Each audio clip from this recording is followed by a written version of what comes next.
Take our lead, let's help you make your mark. Our goal is your satisfaction. Let us show you the way. How to cook frozen corn on the cob.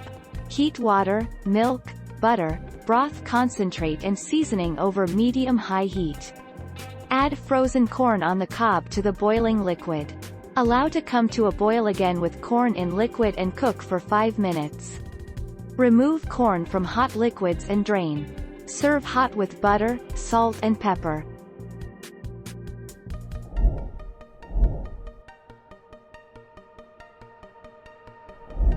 Make your mark, take our lead. Oven roasted corn on the cob is a staple in the summer months, but we love it all year long.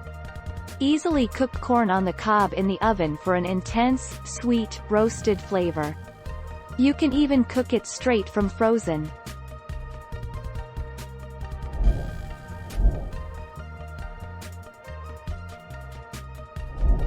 Make your mark, take our lead. Corn on the cob can be frozen whole, without blanching. You'll just be a little more limited when it comes time to cook it, as the corn is more likely to develop a chewy or mushy character. Here's how to freeze unblanched corn when you're in a hurry. 1. Shuck the corn and discard the husks.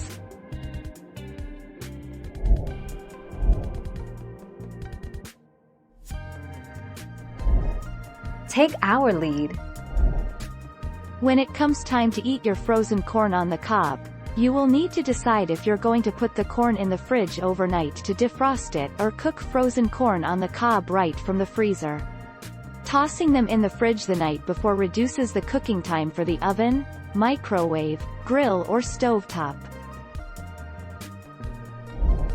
Thank you for watching. Please subscribe and hit the bell notification.